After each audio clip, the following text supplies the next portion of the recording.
Bismillah, walhamdulillah, wassalatu wassalam ala rasulillah, wa ala alihi wa sahbihi wa man wala. So we're going to be resuming on Monday nights, inshallah. Before Ramadan, we were looking at a book called The Book of Assistance, written by the Sheikh, Imam Al-Haddad, rahimahullah. He's a great spiritual master of our tradition.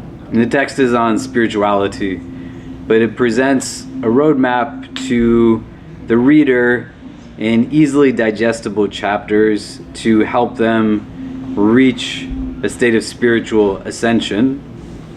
And I think we're on chapter 6 at this point. But if people want a PDF, like just Google the Book of Assistance PDF. You can pull it up on your phone. It's pretty easily accessible. And just while we're doing that, to give a quick recap, we've been going through each chapter pretty slowly, and they're pretty easy to kind of formulate kind of understanding around. We have all the audio up online, videos up on YouTube. I'm happy to meet up with people also to kind of go through it if you missed the first 5 chapters.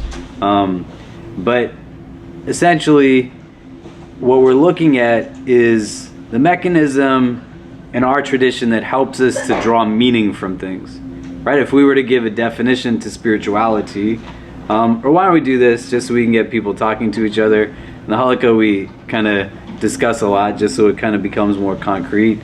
If you were to define spirituality, what would that mean? So that we have a baseline definition. So if you can turn the person next to you, ideally just in pairs. When we utilize this term spirituality, what is it that we're referring to? Just for a couple minutes and then we'll come back. Go ahead. Okay, so what does this term mean when we utilize it? Spirituality, what are we talking about? What did you discuss?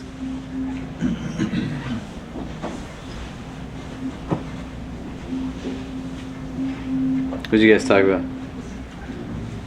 Well, Ibrahim brought up a really good point in that spirituality goes beyond Islam, and that it could mean for many people that it's a belief in a connection to a higher power in general.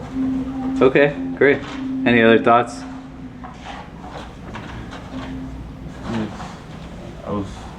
We were discussing this. I mean, like, for me personally, it was like knowing what you know intellectually about Islam, or like whatever you know about Allah, and living that like experientially. So an example is like, you know, Allah is the provider. Allah is the provider of your, like, the source of your provision. How that plays out in my daily life and how I deal with that in terms of my work or whatever, and how I respond to things. That's like that engagement is spirituality, and how and the quality of that depends on how I am grasping that concept on a very real level. Okay. Anyone on this side of the room? What does it mean when we say spirituality?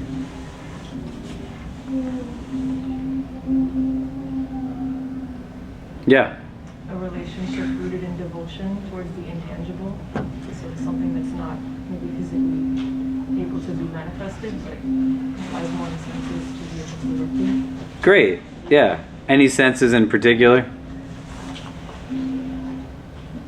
I mean, you use the 5 senses in your brain. Right? Yeah, all of them, right? So, where though does it attach to something that, if it's intangible, the mechanism through which you process sensory perception then can't be limited to those senses themselves? There's got to still be a vehicle that is synthesizing all of it, right? So what your eyes are seeing, what your hands are touching, what your tongue is tasting, what your ears are listening to, you know, even what your mind is thinking, you're fundamentally still in a place where all of that is channeling in, right? You just went through Ramadan, Allah accepted from us. The whole idea is to build a relationship and shift the paradigm on just what consumption means overall. But you're taking these things in, and then it's being processed. What's processing it, ideally, if we want like spiritual excellence? What part of you should be processing this information? Yeah. Your heart. Yeah, your heart, right? Okay. And then what happens? Like it processes it, and then what transpires next? So my eyes see this, and I take it in, and my heart is now synthesizing it in order to do what? Stay connected to it. Okay. And yeah, what else? Like manifest it into a reality, like the way that you show up in the world is based on like how pure or how connected or devoted your heart is to whatever spiritual belief that you have. Yeah, it's you're going through the process to kind of extrapolate meaning from things, right? You're in a place where now you can go, you know, if like right behind us, how many of you were here for Eid the other day? Who came to Eid prayers here? Right? So literally, if you look behind me at this like pink flower tree right here, there's like lines of Muslims lined up. Some of you shaking the branches, the flowers fall on your face. You know, people are like lying in pools of petals of flowers, right? It's really beautiful, mashallah. You're experiencing it. You're literally like smelling the flowers. You're feeling the flowers. You're seeing the flowers. The ability to draw like depth from it, to kind of extrapolate beauty from it, is not just outward, but through the outward, also inward. You look at these things and then you start to engage in questions like, what must a flower in Jannah look like? You know? Or how majestic must be the one who created this flower in the first place? Do you get what I'm saying?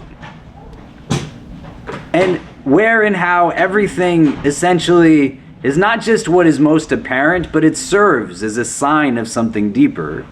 And so in our tradition, spirituality is quite often referred to through the term ihsan. And if you remember like months ago when we first talked about this, I know some of you were here because we gave the example of like the camel. Do you remember? And how do you say camel in Arabic? I know you guys were here because we talked about it. How do we say camel in Arabic? Huh? Gamal, right? And there's a beauty to the camel. And what makes the camel beautiful? Don't say the answer because you were here last time. But like if you picture a camel, people said all kinds of things last time we talked about this. But when you think about a camel, what's like the beautiful part of the camel? What is it kind of its most kind of pronounced kind of features? Huh? The humps. Anything else? The walk, the walk? Yeah, that sounds graceful. The walk. It's graceful. Yeah. What else? The eyes. Huh? The eyes. The eyes? Yeah. The legs? We're just saying random body parts now? Yeah. His teeth, the tail. Right? The gamal is understood to have a certain beauty to it through a pronouncement of its nose. Right? It's got like a very kind of unique nose. Ihsan is a beauty that is attached to like vision, to the eye. It's very particular that husn is rooted in what is both a vision that you see practically, but a vision of the heart, right? Because you can't draw meaning from something unless there's an ability to understand it through some of those aspects. So when there's a sense of spirituality at a high level, you can see something and somebody else can see it, but you just see it differently than other people. Do you get what I mean? Right? Does that make sense?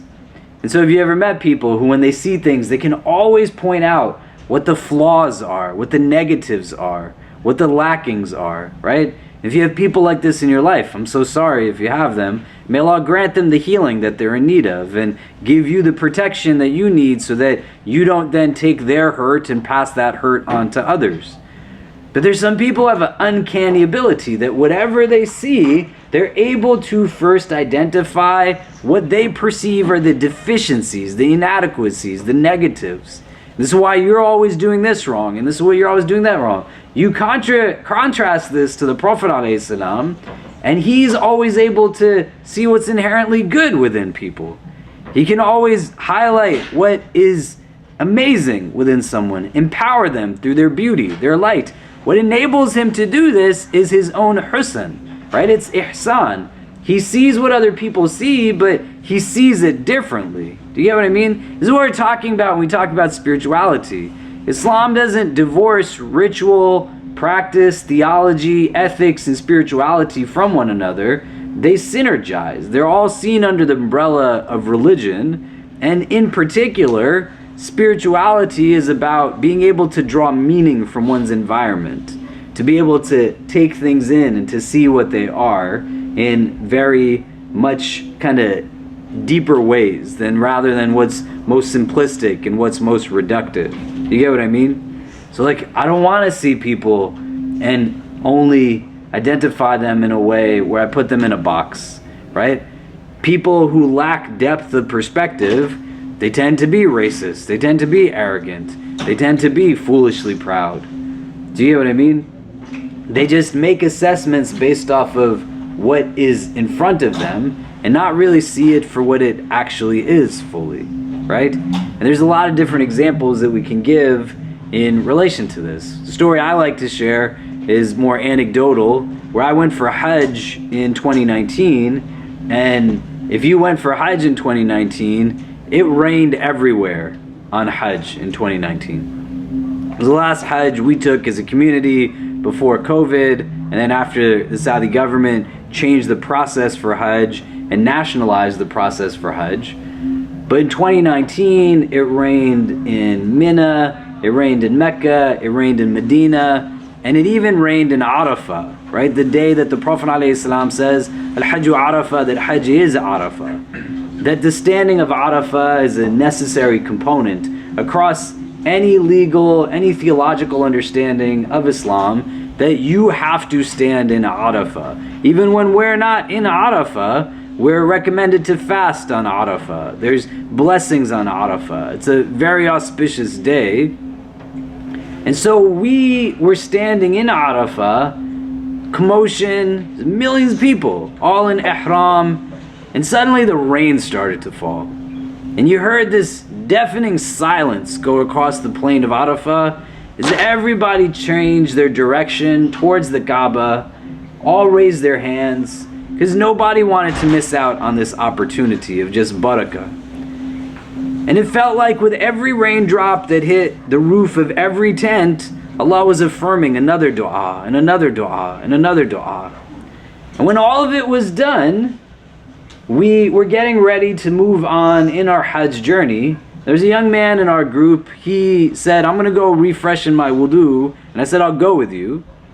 And when we came back, there was an elderly man, as old as your grandfather. If you want to picture your grandparents in your head, or the eldest person that you have ever come into meaningful interaction with in your life in your head, somebody that age also had just made wudu, was standing near a tree branch, and was drying off, but had not only removed the top of his ihram, but also the bottom of his ihram. He wasn't wearing anything. It wasn't millions of people that were looking at him, but there was definitely hundreds of people standing in that area. And some were pointing at him, some were laughing, some were disgusted, some were getting angry, some were getting angry at the people who were reacting to him in this way. And the guy that was with me said to me, you take off the top of your ihram, I'm going to take off the top of mine. Let's give him some privacy. And I turned to the Kaaba and made dua to Allah, saying, Ya Allah, give me a heart like this person's heart. Just like everybody else. He's on Hajj, has been in Medina, in Mecca, performed Umrah. He's gone to all these blessed sites. He's in Ihram on the day of Arafah in the rain. Everybody is seeing what he is seeing. He's seeing it differently. Do you get what I mean? This is what spirituality is about in Islam as a tradition. This is what ihsan is about. It's not just about rote memorization, let me engage in these particular practices and exercises, And the measure through which we can assess our level of spirituality, you want to know where your heart's at, you just look at the decisions you make, the choices you make. Why do you do X? Why do you not do Y? And not in a way that inculcates paranoia, but to be in a place where there's just comprehension and reflection, and to be able to take pauses and to think and reflect. I thought it was beautiful that people found a tree that was quite beautiful, and they were in a place where they wanted to capture a moment of beauty. It's not a bad thing, it's a good thing. But to be in a place where we can now try to think for ourselves that I'm running helter-skelter, kind of chasing after so much, the whole idea is to be able to take in what all of the senses take in, experience them for what they're intended to be experienced as, and then to draw meaning from it, to be able to be in a place where you're able to take from it just comprehension and understanding. Do you know what I mean? And what this book does is that it creates a roadmap that through theory, theology, practice, exercise, you get to a place where you enhance that capacity of your inward state. And so where you can implement, you want to implement, and where you can draw benefit from is not just to engage in exercise that is about kind of let me read but not do, but you combine both of them and you go at a pace that makes sense for you, but you're still actualizing what it is that we're discussing. Do you get what I mean? Yeah? Any thoughts on that? Any questions on that as we're kind of delving back into the book? Yes? No? Okay, great. So why don't we turn to the book? We're at chapter 6. It's on reciting the Quran.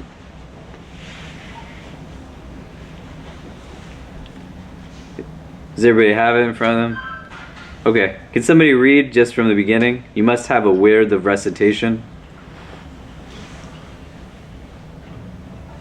Okay. Yeah, go for it. Bismillah.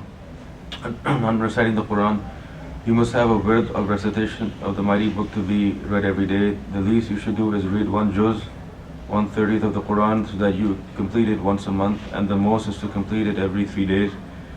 Know that great merit attaches to reciting the Quran and an influence in illuminating the heart.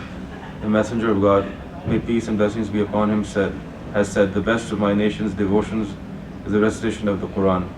And Ali, may God ennoble his face, has said, the one who recites the Quran while standing in prayer receives 100 rewards for each letter. The one who recites it outside the prayer but in a state of ritual purity receives 25 rewards for each letter. And the one who recites it without ritual purity receives 10 rewards for each letter. Okay. So, a couple of chapters before this, Imam Al-Haddad talks about regular devotions, what are called the awrad, or having a wird. And we went through it right before this. The idea is that you have a daily litany, set of Quran you recite, prayers you engage in, dhikr, adhkar. Now he's going to break it down, each one individually, to talk about how you can relate to them as your own spiritual practice and give yourself an insight for you how you relate to this thing. So you must have a wird of recitation of the mighty book to be read every day. The least you should do is read one juz, 1/30th of the Quran, so you must complete it once a month, and the most is to complete it every 3 days. I'm going to ask you in 2 minutes to take these 2 paragraphs and think about what they mean to you.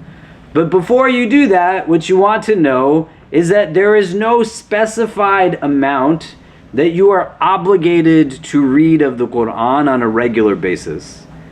So you don't want to read this first part and say that this means if I'm not doing this, then there's no point to me doing anything. There's different hadith, for example, where the Prophet ﷺ, Abdullah ibn Amr ibn al-As, he asked the Prophet about reciting the Quran, and the Prophet tells him to do it over 40 days. And then he keeps bringing it down because he keeps saying, I can do more, I can do more. And then eventually comes down to 7 days. Another narration, it's over 30 days. And then he brings it down to 3 days. Imam Abu Hanifa was of the opinion, and Imam Shafi was of the opinion, that in a calendar year you should read the Quran at least twice in its entirety, do 2 khatams, right? But fundamentally, you don't want to take from that first paragraph, it's saying something that is not what it's intending to say. You know, that's not the idea. Does that make sense? Right? But what it's saying is like you should have a relationship with the Quran every day. And so when we can understand what it's not saying, it can help us to understand what it's saying more. So what I'd like you to do, now there's more people here, if you can introduce yourselves to any new faces. And what are you taking away from these 2 paragraphs? We just finished Ramadan. It's a month of Quran. The month of Quran was revealed in.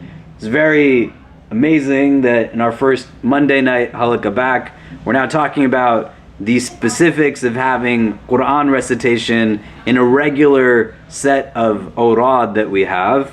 So what are you taking from these 2 first paragraphs that Imam Al-Haddad is outlining here? If you turn to the person next to you, and then we can come back and discuss, right? Like, why is he starting with the Quran as a deep dive? What are things that you've experienced in Ramadan that you can see the benefits to this? And then there'll be other things that we discuss, but what are you taking from these 2? And then we'll come back. Go ahead.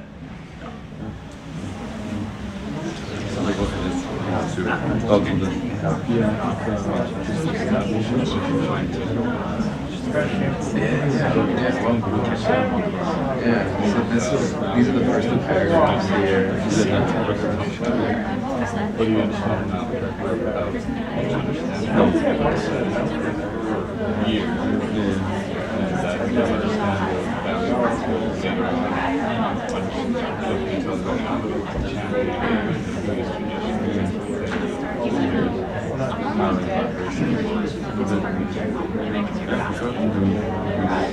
Also, like the word of God. Yeah, that's why I'm like actually word of God, right? Like, just to set that on its own. Do you want to share your You don't understand it, but it's just it's more than just an intellectual part of it. It's the connection. And if you don't understand the person,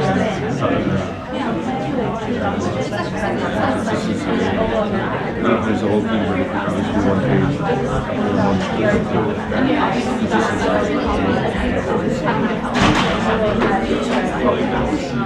so keep small goals and then keep adding. You know, it's like, I don't reach wrong at all, but I'm one of the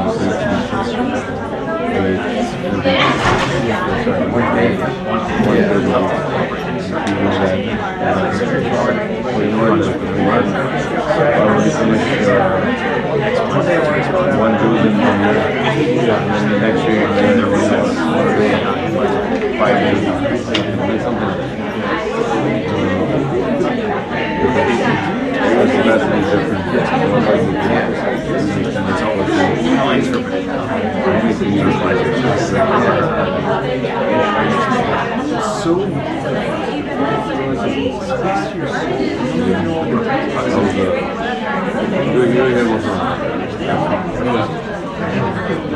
Yeah, I see something.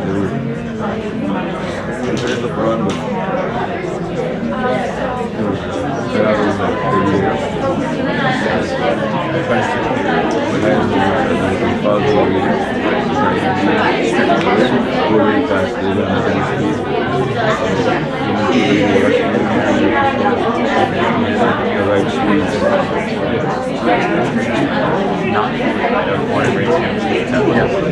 That's something that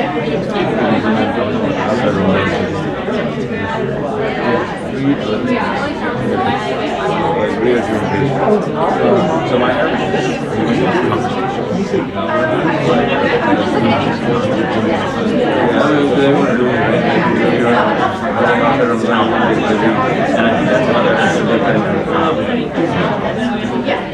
it's very good. I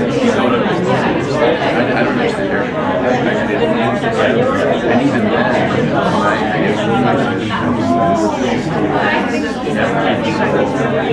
I can spend an hour decoding this one line. Yeah, what does this mean? I think that's the concern. Where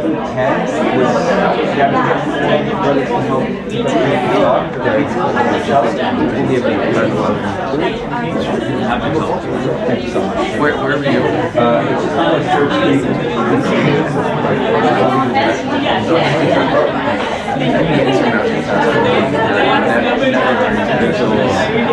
Do you wanna text Khalid? It's fine. No, it's okay.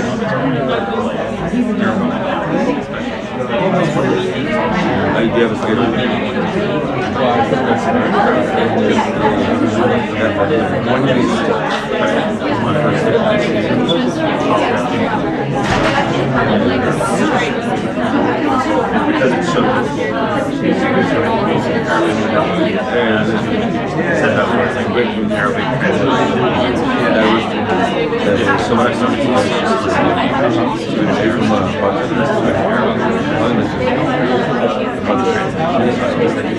Very different from there. In Pakistan, everyone's kind of homogenous, and it's kind of like the same house. Come here, it's like easier to different groups, different diversity. I was like 12 and I heard like I started listening to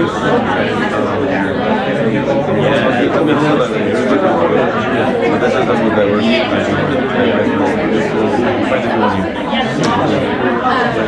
Morocco, Malaysia, everywhere, it's amazing. I was like, I just diversity.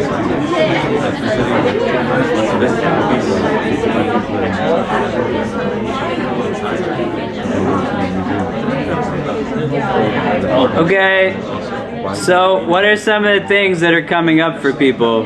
What are you taking away from these first two paragraphs so far? What did you discuss? Consistency. Huh? Consistency. What does that mean? So like, kind of what you said earlier, that this is our goal, but like even if you do something less than this, like you should not feel bad. And the whole point is that just start somewhere with the relationship with the Quran. So even if it's like one page a week, that's all you can do.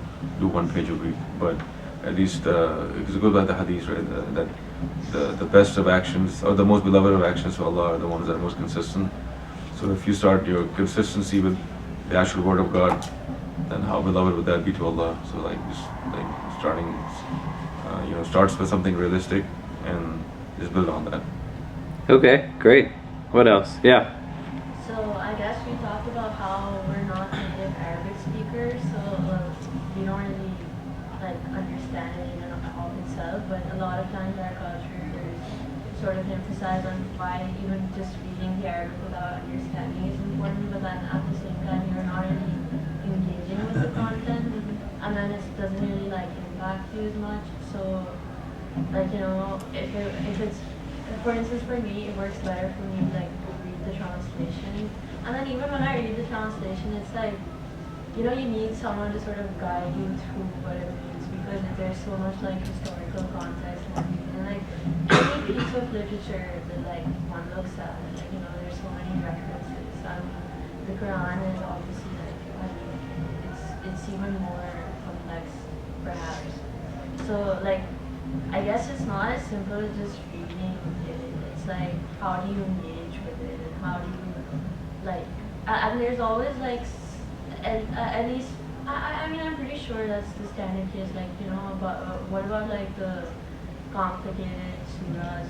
When I say complicated, I mean the controversial. Let's say something which might be, let's say, controversial to me, or which doesn't really make sense to me at this given point. Like, how do I rationalize it, or do I even rationalize it?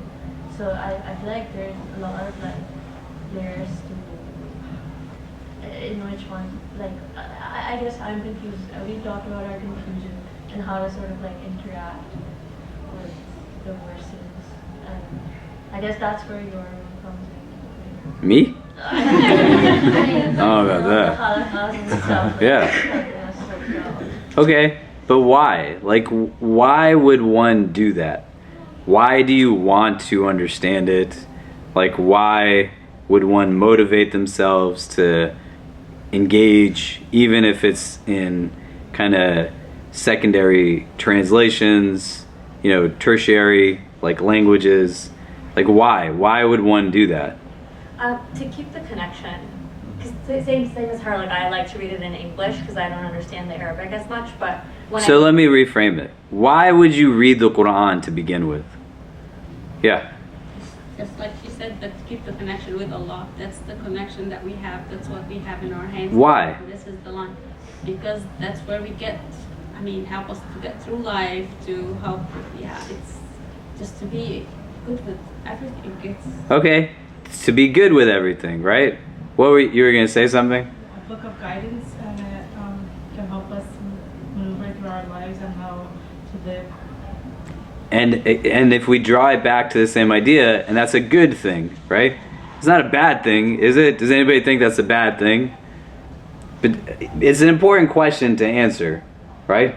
If you fundamentally buy into the idea that within this text there's an opportunity for one to find guidance, right? And we have to build a relationship with the word, because likely in your day-to-day kind of lexicon you're not engaged in saying, hey, like, what are you going to do today? Oh, I'm going to go find some guidance today, right? We don't talk like that. So if you don't have a relationship to the word, then you're not you're saying somebody else's words.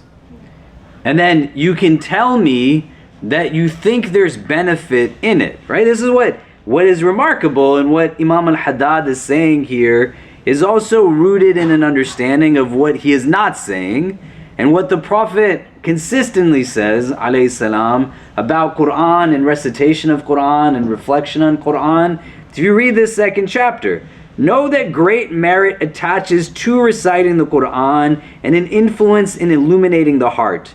The Messenger of God, sallallahu alaihi wasallam, said, "The best of my nation's devotions is the recitation of the Quran." And Ali, may Allah ennoble his face, has said, "The one who recites the Quran while standing in prayer receives 100 rewards for each letter. The one who recites it outside of the prayer, but in a state of ritual purity, meaning wudu, receives 25 rewards for each letter. And the one who recites it without ritual purity, receives 10 rewards for each letter."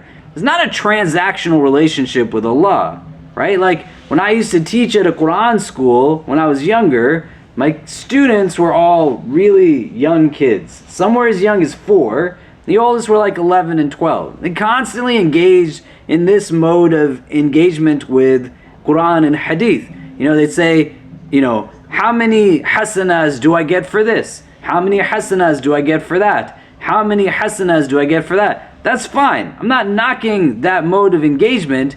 I'm saying here, like if you missed Fajr, which is a fard act, right? May Allah make us steadfast in our Fajr prayer. If you miss Fajr, it's haram. So there's sin in not praying Fajr. If you pray Fajr, there's ajr in it. There's reward. If you don't read Quran, is there sin in that? Is there? No, right? But if you read it, there's gain in it.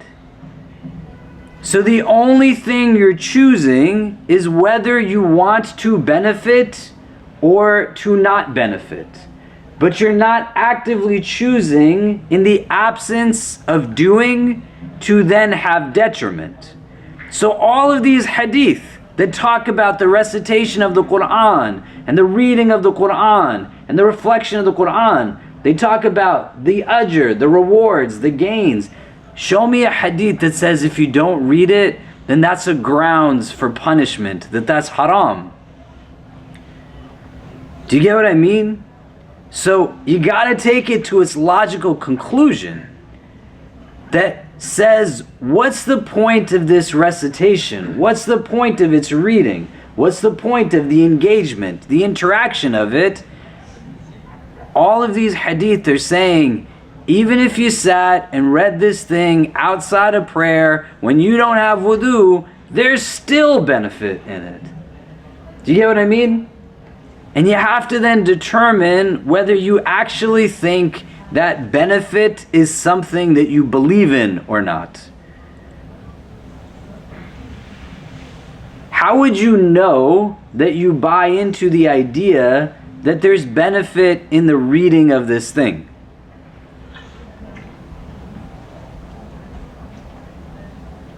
If it resonates. Well, even before that, how would you know if you buy into the idea, right? If I asked you today, like, is Islam good, right? I'm hoping all of you are like, yeah, it's good, right? If I said to you, like, should people be hungry? Like, is it okay that people don't have food? Most people would say, no, everybody should have food, right? But then if we said, well, why don't people have food? That's where the conversations change. And people don't want to acknowledge, like, systems that exist and structures that they benefit from that then require people to be hungry and these kinds of things, right? So they might claim something, but then their actions and relations to it are not necessarily there. Do you get what I mean? If you believe that there's benefit in reading the book fully, wholeheartedly, a metric through which you can assess that is whether you actually read it or not. Right?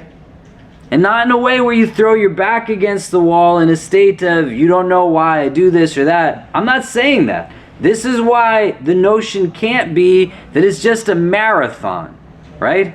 This is where, Professor Bilal Ware was here some months ago as part of our Black Muslim lecture series, and every Ramadan he writes this post about how Muslims have this mindset where they seem to think like they can overpower the Quran, right? This kind of colonizing mindset that I'm going to conquer the Quran. I'm going to read it in this way, in the sense of kind of overtaking it, as opposed to being subservient to it and engaging it and building a relationship with it. Do you know what I mean? You can't dominate the Quran, right? The Quran is not a text that you have capacity to dominate, but you are in this place where it's not, hey, you got to read it every 3 days. You got to read it every 7 days, every 10, 15 days, 30 days, 40 days. But you got to read it, which is different from saying, do I read it X number of times a day versus do I read it at all, and why am I reading it? You see what I mean? And these hadith are telling you, in every scenario possible, there is benefit to reading the Quran. And it's one of those acts where if you leave it behind, it's not that you want to think about it transactionally. You're not getting punishment for not reading it, but you're not gaining from it in the ways that only you can gain by actually engaging the text. You see what I mean? It's going to be a hard question to wrestle with. So I want you to sit with it within yourself for just a couple of minutes before I ask you to talk to the person next to you about it. Why don't people read the Quran?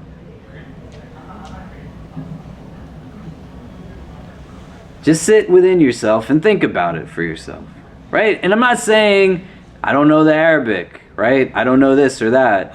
But I'm saying fundamentally, there's other things that become mental blocks, spiritual blocks. I don't think I'm worthy of reading it. Somebody else is supposed to be the one that reads it. I'm scared to read it. I'm intimidated by reading it. All kinds of things. But what surfaces? What gets in the way? Why would someone not read this if every one of you has just said, yeah, there's good in it. And we just said, you don't even have to read so much. You read one verse a day. Like, why? Why would somebody not do that? Just sit with it for a minute.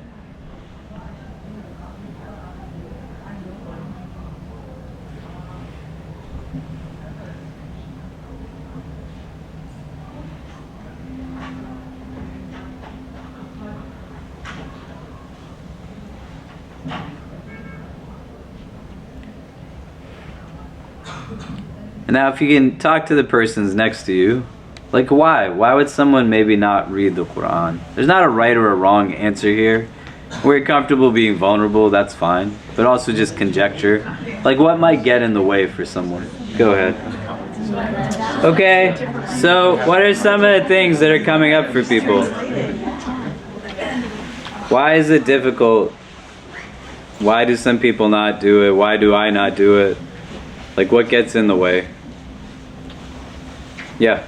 I think for non-native Arab speakers, if you grew up like learning it from an imam or like learning Arabic from an imam, there was a lot of negative enforcement with learning how to speak Arabic, and that can sometimes subconsciously show up when you're about to attempt reading it.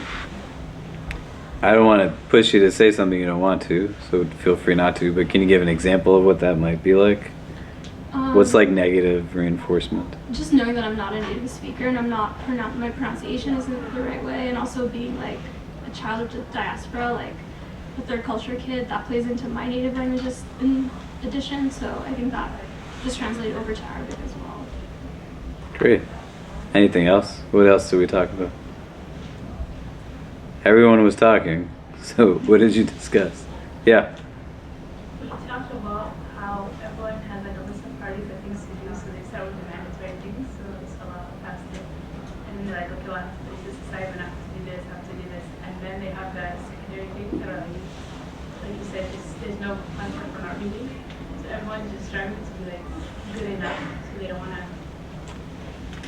extend themselves further, so then I just never makes like the top 10 list. Great. I mean, that's not great, but right? Yeah. What else? Yeah. This is more for me personally. Like the reason I've struggled with it is one reason is like being a non-native Arab speaker, so Arabic speaker. So like I obviously like don't understand like a lot of the words and all that. But I think the other thing that I've seen is like we're used to read like Quran is not like a. I mean, first it's a very heavy text because it's the word of God. It's not like any other book. And then I think when we read, like we're just used to reading things which are very linear, and like something has like a beginning, middle, and an end. The Quran is not linear. The Quran is like has themes, but the Quran is like it does take a while to grasp it. And I think like that sometimes could become like overwhelming. And this is something I'm going into which like I have like no clue. So maybe that. So why not? And this is I know it's easier said than done, but at some level we're still making a choice then, right? So if we fundamentally believe that the absence of comprehension or the intimidation from language barriers or all kinds of things that get in the way, but you all said even just one verse a day is sufficient, right? Couldn't you spend 10 minutes even just learning the vocabulary, the grammar, the nuance, the different recitations, explanations of just one verse? Do you know? And to be able to confront it in a sense that if it's not one verse a day, like one verse a week, in my adult life, I'm now 40 years old. If when I was 25 years old or 30 years old, right, and lived 365 days in a year or 52 weeks in a year, and over the course of then 2 decades, a decade and a half, a decade, I'm engaging either 52 weeks or 365 days or some combination thereof in what you all started with, right? That the notion is not to have a quantified but a qualified aspect. So fundamentally, in being able to confront some of these things. Like you can be Muslim without reading the Quran, but it just makes Islam different when you read the Quran, right? And the ideas that come up that say this is what prevents me, what keeps then solutions to those ideas from coming into the picture if the fundamental conviction is that what the book claims to be is what I actually think it is? Do you get what I mean? And it allows for me to then extrapolate. It's not going to give me specific. You can't pick up the Quran and it's not going to say to you, like Khalid, like you should marry this girl in specific. You should take this job particularly. But any ethical dilemma that arises, there's definitively opportunity to take from the text engagement that can address ethical concerns that come into play. Do you get what I'm saying? Right? I just like making the connection that isn't one that's just easier said than done, but thinking about also it doesn't have to be as complicated as sometimes we make it out to be, because like Alhamdulillahi Rabbil Alameen is a verse. You already know it, likely most of you. So all we're saying is over the course of a day, 3 days, 5 days, you just ponder on it. You reflect upon it. You sit down in a nice spring day. You just say, what does this mean to me? You know? And how do I understand like some of the context to it? Do you get what I mean? Why is that like a hard thing to do? Because there's a commonality in some of the reasons that are coming up that if we were to think now about practical solutions, not about like validating our feelings, but just practical solutions, why are those things that are not more easily remedied? Do you get what I'm saying? The negative reinforcement can come into play, but what else is kind of getting in the way here? Do you know? We have iftar today, by the way. I don't know how many people are fasting or not, but pre-Ramadan we were doing iftars Mondays and Thursdays, so we're going to continue with that at least through the end of the semester, inshallah. These guys are going to go pick up the food. Jazakumullah khair. Do you get what I'm saying? It's a question to answer though. What gets in the way of those things so that we can start to engage it, right? Because when Anwar is talking about the Prophet ﷺ experiencing revelation, it's not easy. There's hadith where his wife radiallahu ta'ala anha describes receiving wahi, and she says it's like a cold day. It's not warm, it's cold. And as he's receiving revelation, like perspiration is just pouring from his head. He's sweating deeply on a cold day. You can see that it's heavy, it's hard, right? It's not an easy task. The idea as to why many reasons we have of deepening in a love for the Prophet ﷺ, but one of the many reasons is that he went through a lot to experience revelation and to then preserve revelation in order for us to have access to revelation, so that it's not a once a year type thing, or it's not something that is not engaged in the way that it's meant to be engaged. And I'm saying, like in this type of space, we want to be able to confront what comes in the way and then be able to then say, what is it that is preventing me from? Because I don't get detriment as such directly, the way if I missed a Fajr prayer, but there's detriment because it's the absence of benefit. I'm not like gaining as much as I potentially can if the text is something that I'm just leaving behind, or the things that come up that have solutions to them, why am I then not pursuing the solutions? Do you get what I mean? Does that make sense? Right? What do we think here?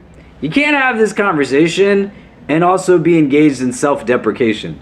So when we talked about spirituality months ago, when we started looking at the text, we did this like summated understanding of spirituality in the beginning of this session, right? You can't have spiritual growth if there's nothing to improve upon. You can't like go up if there's no place to go up. Do you know what I mean? And so you have to be comfortable with the fact, I have to be comfortable with the fact that there's things that we can all improve upon. And here we're talking about not even improving, but just building the fundamental relationship initially, and then trying to think out, well, what makes that difficult? Do you know what I mean? Do you get what I'm saying? And it's hard, but if you say you don't have the time to do it, where you'll hear like khutbah after khutbah and lecture after lecture, it's like just do even one verse a day. If you say I don't have the time to do even one verse a day, what you're saying is like, it's not important to me, right?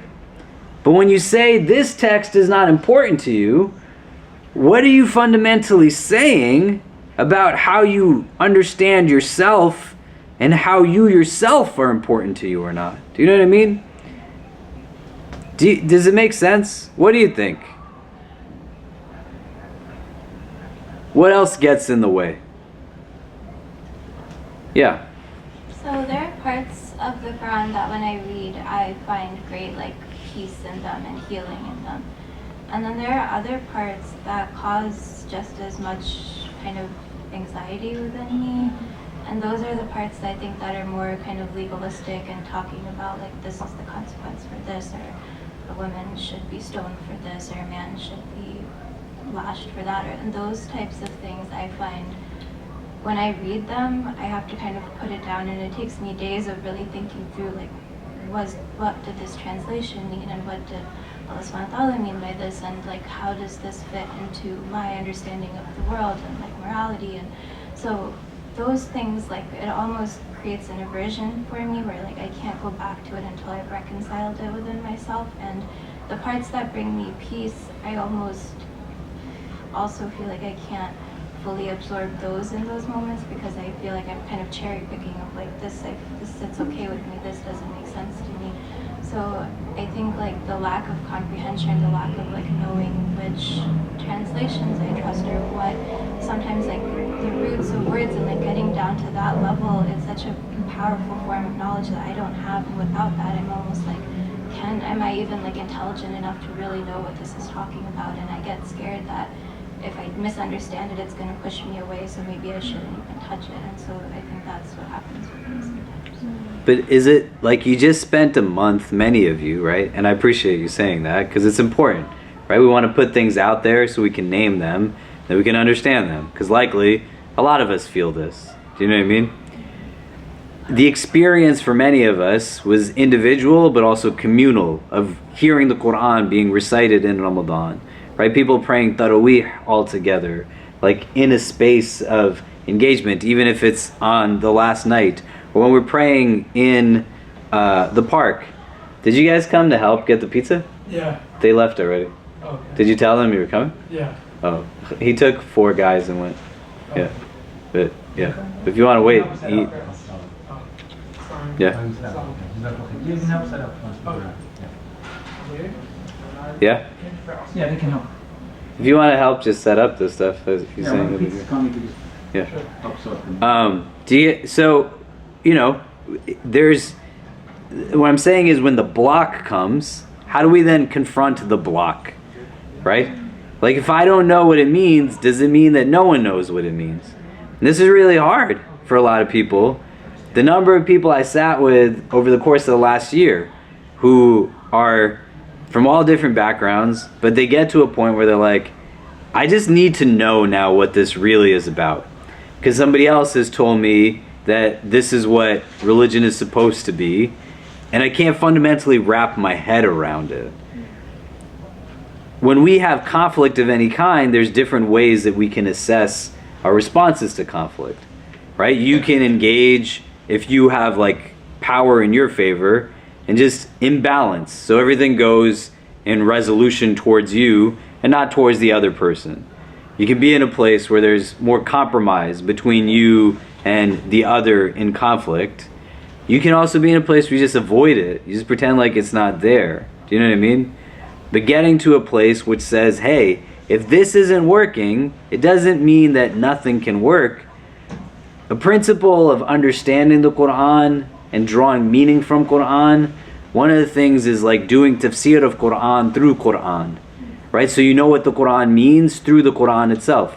So Quran tells you, right? كُتِبَ عَلَيْكُمُ الصِّيَامُ كَمَا كُتِبَ عَلَى الَّذِينَ مِنْ قَبْلِكُمْ لَعَلَّكُمْ تَتَّقُونَ. So fasting was written for you as it was for those who came before you, so that perhaps you might attain taqwa. So someone says, how do you know that this means this thing?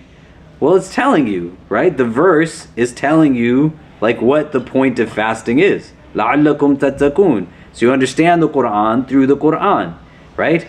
There's verses in the Quran that say like, you ask people who know things. You engage in these kind of conversations. You can sit and be vulnerable with your sisters and brothers and understand that you're not issuing juridical opinions or like theological edict, just talking about the book that was given to you. The Prophet literally perspires on cold days his heart is, subhanAllah, so immensely powerful and awake that he's experiencing what is eternal in this like realm of existence as a vehicle to have us now benefit from this. And what ends up happening through numerous modes of engagement is that we become scared of engaging what is meant to give us empowerment and strength. It's not our own fault, but you don't have to experience the journey alone. You can engage with people and you can talk to them and have discussions. You can read books. You go to libraries where people have pondered these questions for years. Do you know what I mean? So that it can relay itself to us in a way that actually draws these benefits. Do you see what I'm saying? Like, I want to read the Quran in such a way where this hadith actually becomes applicable to me. And what Ali radiallahu an is saying, the one who recites it while standing in prayer receives 100 like rewards for every letter, right? Like, you gotta read it in a way that allows for it to give you that kind of benefit. Do you see what I mean? Does that make sense? And I'm a chaplain. In the work that I do, I sit with a lot of people individually. I'm not very comfortable making generalizations. But here is a generalization I can make. Most Muslims are not comfortable reading the Quran.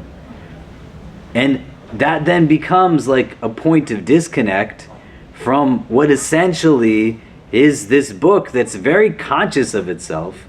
It tells you in its first pages that it knows it's a book, right? ذَلِكَ الْكِتَابُ لَا رَيْبَ فِيهِ. It knows.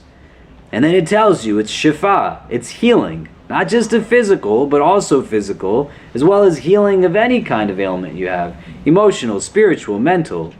It says it's rahmah, it's mercy, it's compassion. It says that it's huda, it's guidance. Right? It's telling you all these things. And what I fundamentally have to do in my pursuit of spiritual ascension is to think, what gets in the way? That I'm not engaging it in this capacity. Do you see what I'm saying? And then challenging what becomes like the justification again and again. Because at some point I could say, I don't know what the language means. But then somebody could say to you, well, why don't you try to learn the language to the best of your ability? I said this, I don't remember when I said this last time. There's a Bengali guy that used to come here, right? Straight out of Bangladesh. I don't know if any of you are from Bangladesh and you speak Bangla, you know. That's his primary language. Mashallah, he already learned English as a second language. He was trying to marry a German woman straight out of Germany. This brother walked around here constantly with German 101 books in his hand always. I'm like, what are you learning German for? He's like, she speaks German, so I'm going to learn German, right? But you want to talk to your beloved, then you're going to learn the language to express love to them. Do you understand? So at some point, you got to buckle down and say, it's just a lifelong journey. I don't have to know so much of it. Right? Imam Shafi, he says, if all people knew was Surat al-Asr, and they contemplated on it and reflected upon it, that's all they need to know from the Quran. It's like a handful of words. And I'm saying it to myself and to you just with love. Over the course of years of existence in this world, it's not fundamentally possible that what we tell ourselves is the reason as to why we couldn't do that. You see what I mean? But you got to bring yourself to it and then relent to say, there's people who, like any other discipline, they've learned this. For every terrible teacher that negatively reinforces, there's so many who are positive in their reinforcement and can open it up for us in terms of what it intends to actually be for us. You see what I mean?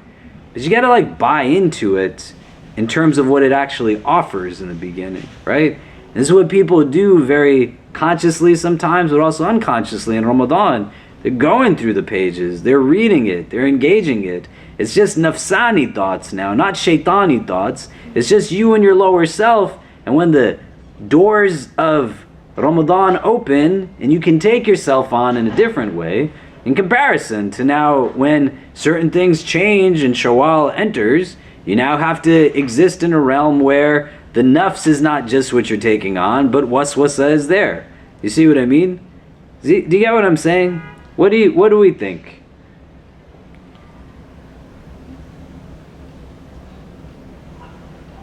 Any thoughts on this?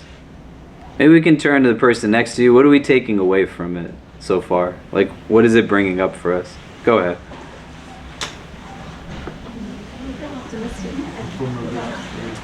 My relationship person, I think it's really informed by my experiences in Ramadan and then coming into this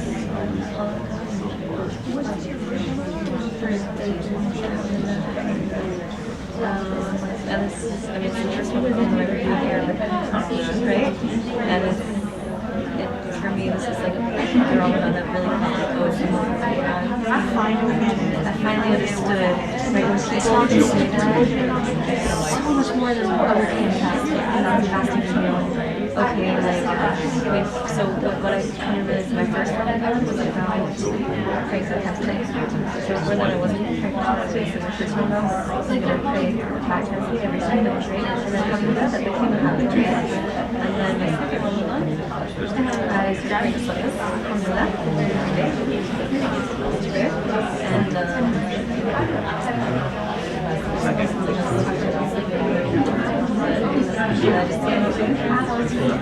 fasting was one of fasting. Oh, that was the first time I was fasting, right? Yeah, and the first year yeah, exactly. So then, okay, that was all sorts of prayers, and I had the first time I was just in mustard, and that was also and then this year, when I heard wow, like it really makes sense, like it's I'm really optimistic about it. Answer to every challenge and receive it's really true. Like what I come to realize is actually more grateful for the variability to like and to like hear the and to like be surrounded by it. Like more grateful. I think that's really important. Okay, what are some of the things that are coming up for people? What are we taking away?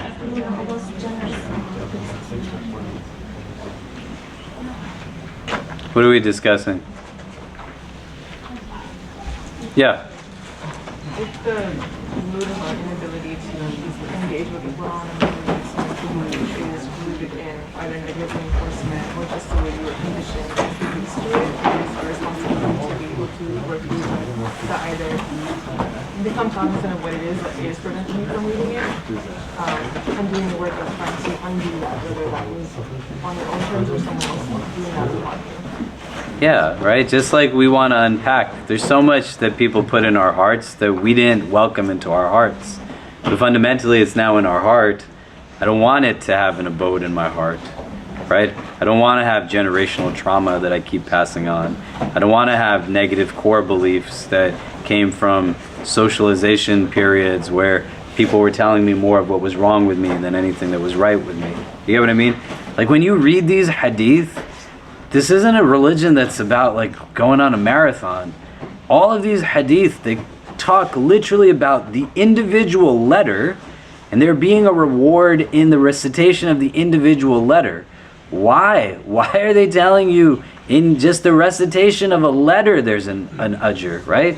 Because you don't have to read so much for it to be a source of gain. You can read in your prayers, Surah Kawthar and Surah Ikhlas. You can read them again and again, again and again. You can be in a place where, like, if you can understand the bar of entry in this religion is not up here, it's down here. And so you don't have to pray Taraweeh where you read a juz every night. You don't have to, like, read the whole Quran in its entirety in the nights of Ramadan. You go to Turkish mosques, and when they pray Taraweeh, they're praying it super short and super fast. Right? That's just their cultural tradition. Has anybody prayed Taraweeh in a Turkish mosque before? You come from a Turkish background, right? Am I right? Am I right? Right? It's amazing. You walk in, these guys are just going, then you're done. That's great, mashallah, right? But do you see what I'm saying? Why would there be a constant repetition of this idea that every letter has reward to it? Because you think about the billions of Muslims that live in the world now and the trillions who have existed since Islam was introduced into this world. Every one of them has not memorized the whole Quran. Most of the companions did not memorize the whole Quran. A lot of the early generation of Islam didn't have even the ability to read. These are just objective facts. Do you get what I mean? So you go at it at a pace that gives an entry point to everybody. And it's like, hey man, even when you're reading just the shortest surahs in the Quran, every letter has benefit to it. You see what I'm saying? Removing any sense of self-deprecation. You're not in a race with anybody else. You're just going with a sense of, I'm trying to get to where I potentially can get to. Do you see? Right? And you go through it each and every day. You're reading something when you pray, and there's still benefit. That's what this is telling us. The hadith of the Prophet, the sayings of Ali radiallahu an, so many others. Like, there is gain to it even in that capacity. And then you can think about this with that shift in a paradigm. You're already reading Quran pretty much every day when you pray. So the starting point isn't one that's rooted in a negative that says, I don't read the Quran ever. Because if you get up to pray anything, right, you do certain adhkar that can be rooted in like Quranic verse.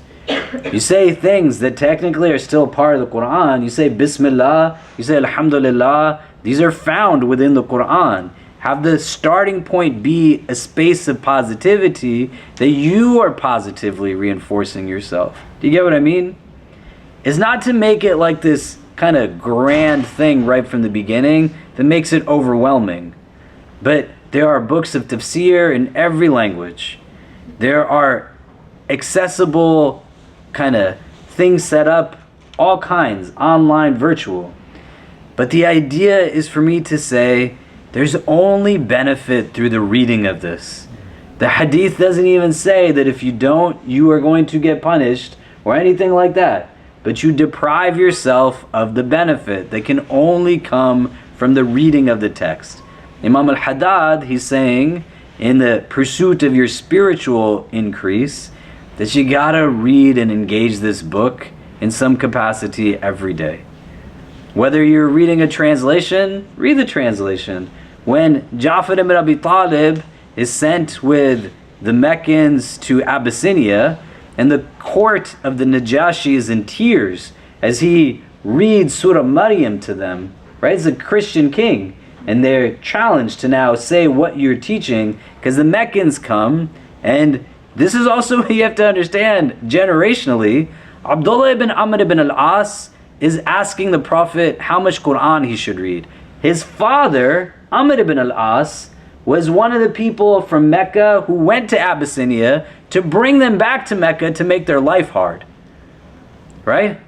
And then he converted to Islam, and then his kid is now in a place where he's trying to move forward. So you just try your best, and then people that come after you, we want them to surpass us in different ways. We want them to move forward. It's not a competition. Do you see what I mean? But starting points can be from a place where this man's goal was to bring Muslims back to make life hard for them, and his son is the one who people use the basis of his conversation with the Prophet of saying like no more than 3 days for a khatam, right? Do you see what I mean? Things can change like very, very easily. Subhanallah.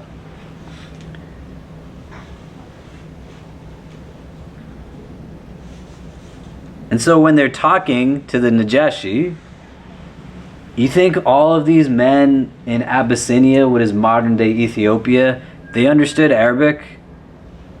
The hadith is saying that like they're in tears.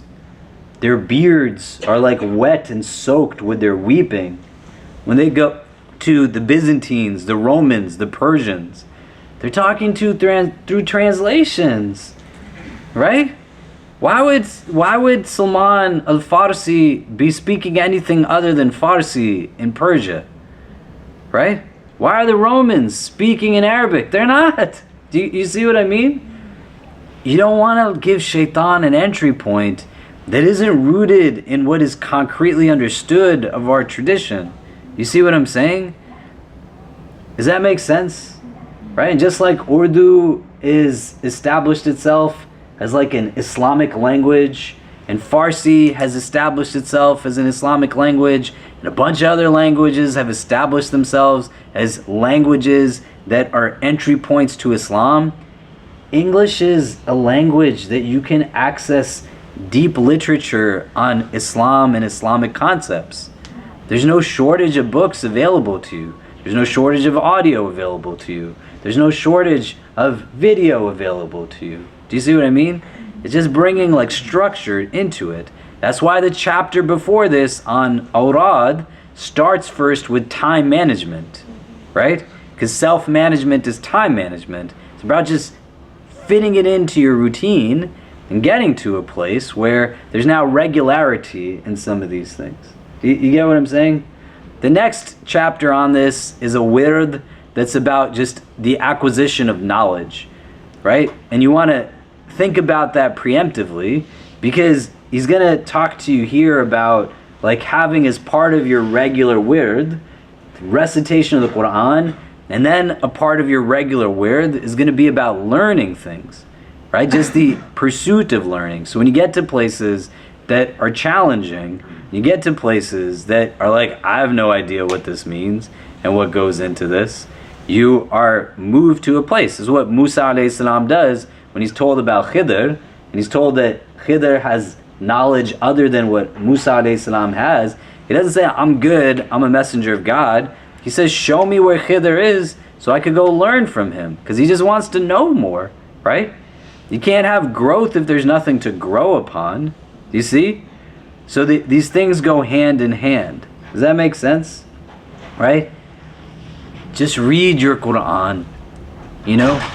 And it's okay if you get to a place where you're like, I need to take a step back.